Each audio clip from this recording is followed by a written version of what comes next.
Um evento hoje na capital marcou o Dia do Celíaco. Médicos e nutricionistas falaram sobre os sintomas e tratamentos da doença de quem sofre com a intolerância ao glúten.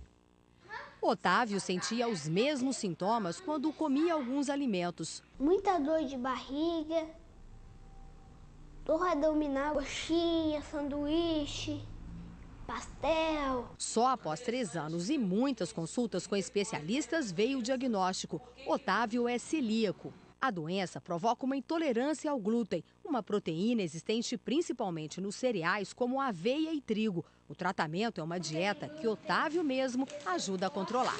Ele já sabe olhar as embalagens, a gente ensinou para ele. Então, quando um amigo oferece, então ele tem que estar perguntando, ele tem que estar olhando. Quem passou pela Praça da Liberdade hoje de manhã pôde conhecer um pouco mais sobre a doença. É importante que as pessoas conheçam, porque nós não temos só os sintomas clássicos. Em especial no adulto, é muito comum a doença celíaca não ter mais esse sintoma clássico, que seria diarreia, abdômen avolumado. Foram distribuídos kits com alimentos sem glúten. O diagnóstico, segundo os próprios médicos, não é fácil, porque a doença se manifesta com sintomas muito diferentes. É preciso fazer um exame de sangue e depois uma biópsia do intestino para confirmar o resultado. Os sintomas mais comuns são diarreia, barriga inchada, irritabilidade, baixa estatura e baixo peso. O paciente, no adulto, ele pode ter doença celíaca e não ter sintoma. Pode ter sintomas completamente inespecíficos e pode também evoluir para doenças mais graves. Jaqueline tinha vários sintomas da doença, mas sem o diagnóstico, continuou comendo alimentos com glúten. Ela teve câncer no intestino. Fiquei 5 meses no hospital, que é aí que eles foram descobrir que eu sou celíaca. Mas graças a Deus, Deus orientou uma médica que ela descobriu que ela estava estudando sobre isso. Com muita determinação e coragem, as mulheres conseguiram conquistar direitos e assumir papéis importantes ao longo dos anos. Hoje o Brasil tem uma presidente mineira e em uma das cidades da Zona da Mata, os 3 poderes estão na mão delas. Mas a participação feminina na política é antiga. Vamos relembrar aqui?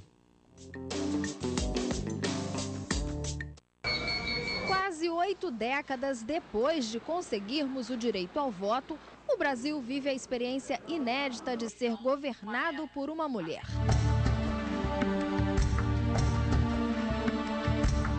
Em Minas, uma das primeiras cidades a ter uma representante na política foi Santa Rita do Jacutinga, na Zona da Mata, com pouco mais de 5.000 habitantes e exuberantes cachoeiras. Aqui nasceu Rita Mendonça da Fonseca, eleita vereadora na primeira legislatura da cidade, na década de 40.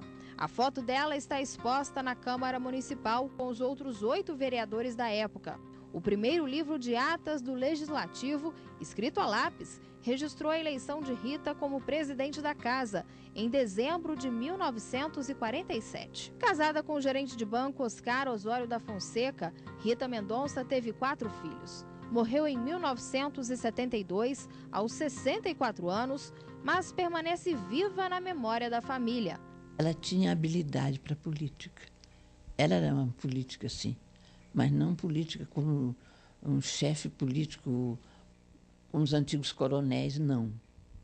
Ela era calma, equilibrada e conseguia tudo o que desejava. Ela era culta e tinha bastante tendência artística, viu? Ela pintava, bordava muito bem. No município mineiro de Barroso, no Campo das Vertentes, são elas que mandam de verdade.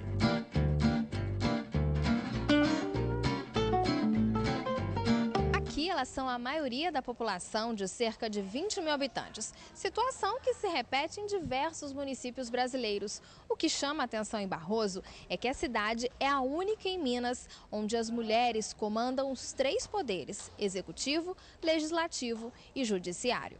À frente do executivo, Eika Oca de Melo cumpre o 2º mandato. Filha de um japonês com uma brasileira, ela nasceu na zona rural de Juiz de Fora. Mudou-se para Barroso aos 17 anos para trabalhar na lavoura. Sempre gostei de trabalhar independente do tipo de serviço. Eu nunca fiz distinção entre serviço de homem e serviço de mulher. Eica teve 3 filhos e aguarda o nascimento do 2º neto. Formada em magistério, foi diretora de escola por 12 anos. Experiência que a despertou para a vida política. Não sou autoritária, inclusive eu gosto da participação das pessoas. É tudo conversado, né? E quando vai se decidir qualquer coisa, conversa para ver o que se faz. E a última palavra? Se que assinar dela mesmo, né? No Legislativo, a última palavra é de Vera Aparecida Rodrigues. Em janeiro, ela foi eleita a primeira presidente da Câmara Municipal de Barroso. Não é fácil, mas eu tenho certeza que eu tenho conseguido colocar as coisas em ordem e até de organização das pessoas mesmo, dos conflitos que acontecem, são muito frequentes na Câmara. Celso Ferreira admite ouvir piadinhas nas ruas, mas leva tudo na brincadeira. Chama primeiro damo, né? Assim, tem as brincadeiras, né, legais. Tirando isso aí, para mim é normal, né? Bem normal. A autoridade máxima no judiciário, Valéria Dornelas, é a única responsável pela comarca de Barroso. Há 6 anos na cidade, concilia o tempo entre os 5.000 processos em andamento, com os papéis de mãe, esposa e dona de casa. Para a juíza, lidar com mulheres nos outros postos de comando da cidade só facilita o trabalho em conjunto. Pela sensibilidade que nós temos e pelo relacionamento ser muito estreito.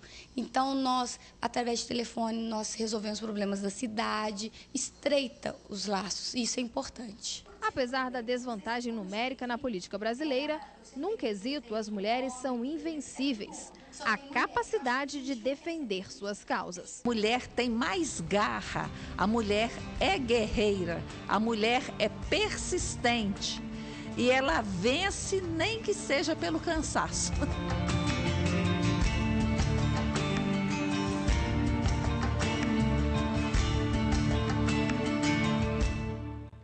Bom, Barroso é realmente a cidade onde a última palavra é dos homens. Sim, senhora. Boa tarde a todos.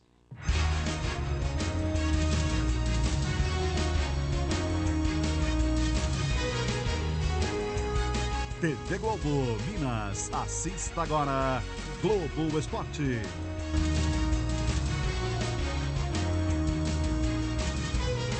MGTV. Oferecimento Cartão Bom Sucesso, o cartão que o servidor estadual esperava. Peça o seu.